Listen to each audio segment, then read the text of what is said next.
Salut à tous et bienvenue pour cette nouvelle vidéo de présentation du projet Highlander. Alors aujourd'hui je voudrais remercier Thibaut Gaudry qui nous a reçus dans son émission pour parler du projet. Ça s'appelle Les Tchatcheurs et c'est tous les jours du lundi au vendredi entre midi et 13h sur France Bleu Provence. Merci également à Alizé et à Emma qui ont partagé avec moi cette émission. Je vous souhaite beaucoup de réussite dans vos projets. Je vous mets dans la description un lien vers le podcast et si jamais vous n'avez pas le temps de suivre l'émission dans son intégralité, je vous propose tout de suite quelques extraits où l'on parle du projet Highlander. A très bientôt et n'oubliez pas, ceci n'est pas de la télé, c'est de l'internet. France Bleu Provence midi. Les Tchatcheurs. Thibaut Gaudry. Cédric, vous êtes papa, il me semble. Tout à fait. Il a quel âge, votre enfant? Ils ont 4 et 6. 4 et 6. Bon, c'est un peu limité. En vrai, c'est jusqu'à 3 ans. Mais bon, il y aura peut-être une dérogation pour vous, Cédric.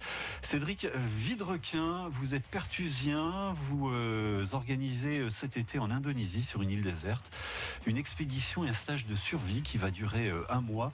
Alors, c'est un genre de Koh-Lanta un peu. On va rentrer dans les détails. Vous allez nous expliquer tout ça dans cette émission. En tout cas, bienvenue sur France Bleu Provence. Et vous, Cédric? Moi, je cours après le temps. C'est à peu près la seule chose après laquelle je cours. Vous êtes un peu sportif quand même. Joker. Ouais, d'accord, pas plus que ça. Non, pas plus que ça. Parce que ça va être quand même du sport, Ça va être vous allez organiser sport, mais cet un été. peu différemment. Oui, un peu différemment. Vous allez nous raconter tout ça. Est-ce que vous avez déjà vécu sur une île déserte, Non. Emmanuel ou Alizé? Non. Est-ce que ça vous tenterait? Parce que Cédric, je pense, peut peut-être un bon plan pour vous. Il reste des places disponibles. Et oui, c'est pour ça aussi que vous êtes avec nous sur France Bleu Provence ce midi, Cédric, parce que vous cherchez aussi des gens qui sont prêts à partager cette aventure avec vous, qui aura lieu donc sur une île en Indonésie cet été. Ce sera au mois de juillet, Tout à fait, départ aux alentours du début 1er juillet. Début juillet. Voilà, tout dépend des personnes qui vont nous rejoindre et des dates de disponibilité de chacun. Ça dépendra certainement aussi un peu des vacances scolaires. Donc, mais ce sera disponible 5 semaines autour de début juillet jusqu'au début août, mi-août. Alors vous êtes chef de projet informatique à Aix-en-Provence, vous habitez à Pertuis, vous avez réalisé il y a quelques temps de cela une thèse, génération et enrichissement automatique des bases de connaissances à partir de données textuelles non structurées. Voilà, vous avez 4 heures, je vous le dis, vous débrouillez. Et surtout, depuis une quinzaine d'années, vous rêvez de participer à une grande aventure en autonomie à la Robinson Crusoe. Tout à fait, et ça date de la même époque que la thèse d'ailleurs. C'est un peu les deux défis que je m'étais lancé à cette époque. Un défi plutôt entre guillemets intellectuel qui est la thèse, puisque c'est pas évident. Et puis le défi plutôt sportif, étant donné justement que je suis pas sportif et que je l'ai jamais vraiment été. J'ai essayé des fois, mais ma tête voudrait bien, mais mon corps ne veut pas. Organiser, c'est un sport. Organiser, c'est un sport. Oui, d'où le fait que je cours beaucoup après le temps, Oui, parce que entre le travail, l'organisation, les enfants, etc., ça fait beaucoup de choses à faire. Donc voilà, c'était le deuxième défi. Celui-là prend un peu plus de temps finalement que la thèse à se réaliser, parce que il faut du temps en effet, il faut un petit peu de budget, il faut un peu de stabilité familiale aussi. Donc voilà, mais ça va venir, j'espère. Et puis, à l'aube de vos 40 ans, vous vous êtes dit, et si maintenant je concrétisais ce rêve? Voilà, c'est là que ça s'est accéléré. Je pense que pour beaucoup de personnes, apparemment, 40 ans, ça parle. Vous confirmez, C'est ça, c'est-à-dire qu'il y a un moment donné... Alizé, vous avez encore un peu de temps en vous. C'est ça. Et donc oui, voilà, à l'approche de 40 ans, je me suis dit, bon, c'est peut-être le moment de lancer la machine, de voir si ça marche. Et puis, si ça marche pas, on va essayer l'année prochaine. Mais au moins, voilà, si à un moment donné, on commence pas, on se lancera jamais. Donc oui, c'était l'occasion, tout à fait. Alors, cette aventure, alors on va rentrer dans le détail après avec vous, Cédric. Ça va être donc 1 mois en autonomie complète sur cette île déserte en Indonésie, au milieu de la nature sauvage, avec un équipement ultra réduit. Pour vous préparer à cette aventure, vous avez réalisé des stages de survie. J'ai déjà fait des stages de survie, oui. D'ailleurs, c'est en commençant par des petits stages de survie. Le premier que j'avais fait, c'était vraiment pour me tester et voir un peu ce que ça donnait, puisque moi, je viens d'un monde quand même ultra numérique et en même temps, ça faisait quand même des années que j'avais envie de ce contact avec la nature et avec quelque chose peut-être de plus simple et plus authentique que ce qu'on est habitué dans notre milieu citadin. Et donc j'ai commencé par des stages de survie de 4 jours nomades, c'est dans le Périgord. Et donc, et ça se déroule comment alors concrètement ces stages de survie? Alors ces stages-là, en fait, c'est en général un petit groupe, on va dire 6-8 personnes, avec un encadrant, un spécialiste qui est garant un peu à la fois du côté sécurité, mais aussi qui est là pour transmettre son savoir et ses connaissances. et puis faire découvrir justement la nature, la survie, voir ce que la nature peut nous apporter, parce que c'est vrai qu'entre autres à la télévision, on la décrit souvent comme étant très hostile, inhospitalière, parce qu'on ne sait pas trop faire avec, on a perdu un peu cette habitude, et donc l'encadrant est là justement pour essayer de casser un peu les mythes, de bousculer un peu les barrières et de nous mettre à l'aise là-dessus. Après, ça reste quand même un petit peu difficile, mais disons que le plus difficile sur ces stages-là, en tout cas ceux que j'ai fait, c'est vraiment le côté nomade, parce qu'on marche beaucoup.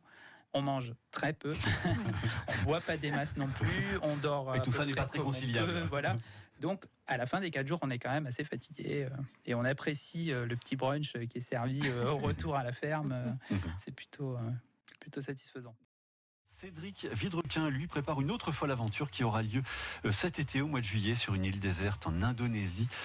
1 mois en totale autonomie au milieu de la nature. Et puis, si vous voulez participer avec Cédric à cette aventure, vous êtes les bienvenus évidemment. Comment ça va se passer précisément? Il nous racontera ça tout à l'heure. Et puis des histoires que vont vous raconter aussi mes invités, qui seront peut-être vraies ou pas, pour aller à l'Opéra de Toulon ce vendredi à 20h.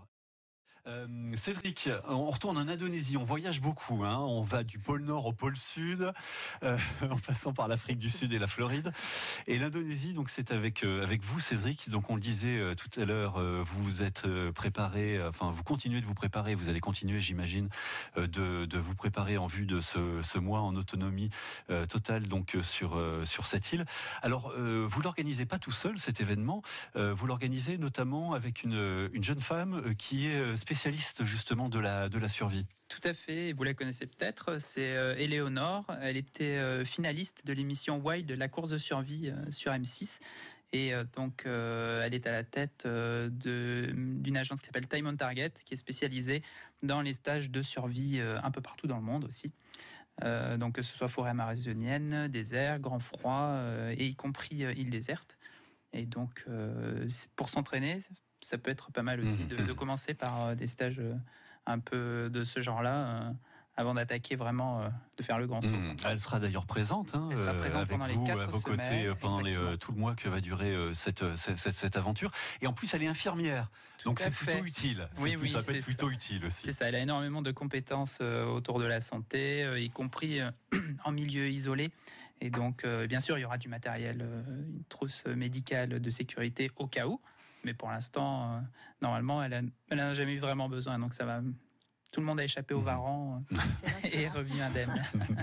Vous cherchez, parce que ça, on l'a pas précisé depuis le début de l'émission, mais voilà, vous cherchez. D'ailleurs, vous allez lancer un appel tout à l'heure sur France Bleu Provence, que vous cherchez des personnes qui seraient susceptibles de vous accompagner dans cette aventure. Tout à fait. L'idée, c'est de partir avec un groupe assez réduit, entre 4 et 6 personnes, surtout pour essayer de favoriser la cohésion, parce que ça va être quand même assez long et dans des conditions un peu difficiles. Donc, j'avais peur que si on était trop nombreux, à un moment donné, il y ait des risques comme ça de scission, de groupe ou quoi. Donc, entre 4 et 6 personnes. Comme dans Koh-Lanta, quoi. Oui, sauf que eux, en général, c'est plutôt l'inverse. C'est plutôt pour favoriser ce genre de problème-là qu'ils mettent des gens qui n'ont pas trop ensemble. Oui, bien sûr. Oui. Donc, c'est un peu normal. Non, nous, c'est pas trop l'idée. L'idée, c'est plutôt d'essayer de fédérer un petit groupe avec la cohésion. Donc, on serait entre 4 et 6 participants, ainsi que 2 accompagnateurs. Donc, normalement, il y a peu de risque de dissidence, ouais. C'est ça, exactement. Et donc oui, pour l'instant, donc on est 4 personnes à être intéressées pour partir. Donc il reste encore un petit peu des places. Si jamais certains de vos auditeurs veulent tenter vraiment une aventure extraordinaire, il n'y a pas besoin d'avoir forcément d'énormes compétences, que ce soit sportives, la preuve. Oui, vous en êtes la preuve vivante. Voilà, c'est ça. Ou en termes de compétences de survie, puisque comme je le disais, il y a des encadrants et leur objectif à eux aussi, c'est de nous apprendre des choses. Donc voilà, il n'y a pas de barrière vraiment à ça, si ce n'est la disponibilité et puis le côté financier, bien sûr. Et le mental, je pense, puisque comme pour des marathons ou toute autre activité, comme vous pouvez le proposer, je pense que le mental fait beaucoup. Si on a vraiment envie de faire cette activité que vous proposez en survie, on peut y arriver, même si on n'est pas sportif. Ah oui, tout à fait. Oui. Du moment qu'on est décidé à aller jusqu'au bout. Et puis, l'idée aussi, c'est que il y aura sans doute à un moment donné des personnes qui auront plutôt des hauts et des bas. Et c'est inévitable, on part sur une longue période comme ça. Voilà, on part avec l'idée qu'on sait que quand quelqu'un aura un petit coup de mou, le groupe sera là pour le soutenir et puis pour le porter jusqu'à ce que ça repasse en mode haut. C'est très comme ça. La survie, c'est souvent en dents de scie. On a des périodes où ça stagne, puis ça descend, puis ça restagne, puis ça C'est ça. etc. Et ça monte rarement, sauf si on chope un vrai gros poisson. Alors là, en général, là, on est content. Eh oui, forcément. Ça booste le moral. Non, je plaisante un peu. Non, il y a des très bons moments dans la survie en général. C'est souvent le cas quand il y a des événements très difficiles. Je pense que pour le marathon, c'est pareil, ou pour l'accouchement. En général, c'est ça. Voilà, il y a toujours dans les grosses difficultés comme ça des moments très forts, et c'est aussi pour ça qu'on veut vivre ce genre d'aventure. Dernière histoire tout de suite avec vous, Cédric. On vous écoute. Très bien. Bon, on va rester dans le monde de la survie. Du coup, c'était lors de mon premier stage de survie, en plein milieu du stage, au bout de 2 jours de marche. Tout le monde avait très faim, donc notre encadrant a décidé de tordre un bout de bois et de prendre la ficelle de son sac à dos pour fabriquer un arc. Il a taillé une flèche et il est parti au bord de la rivière. Et il a réussi du premier coup à toucher un énorme poisson en pleine tête, malgré la réfraction de l'eau, ce qui est très compliqué. Et du coup, il a pu nourrir comme ça en partie la petite tribu. Incroyable. Est-ce qu'il est si fort que ça? Est-il aussi fort? Vous nous le dites au 04 42 38 08 08. Moi, j'y crois. Ces histoires-là. Oui, non, c'est tout à fait possible. J'ai déjà vu ça dans un film une fois. Evelyne est avec nous depuis Roquebaron. Bonjour Evelyne. Oui, bonjour Thibaut. Comment allez-vous Evelyne? Très bien, je vous remercie, très bien. Bon, avec le beau temps, le soleil, c'est bien.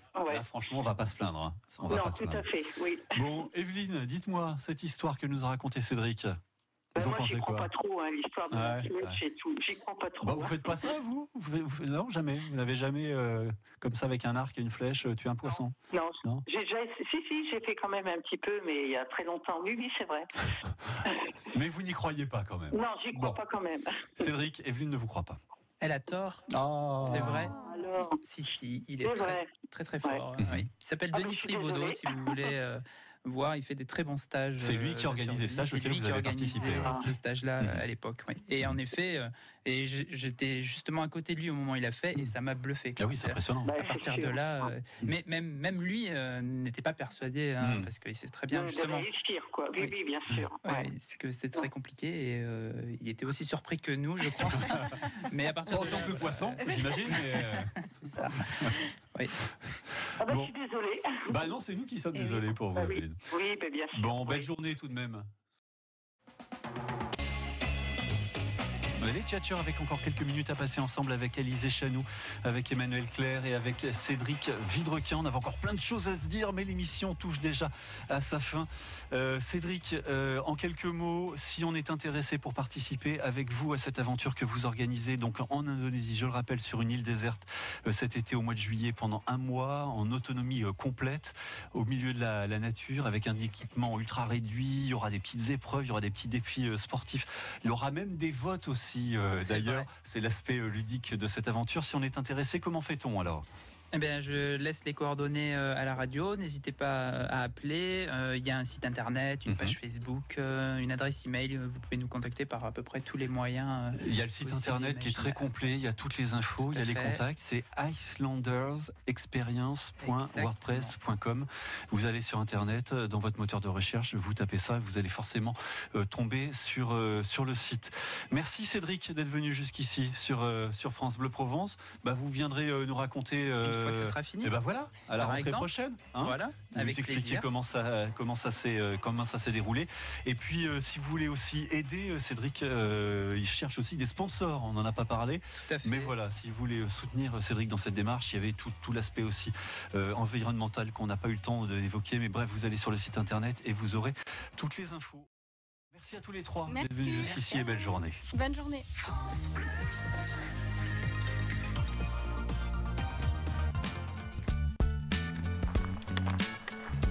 Alors abonne-toi, comme ça tu auras toutes les news. Et puis partage aussi. Et comme ça on va pouvoir partir. C'est cool.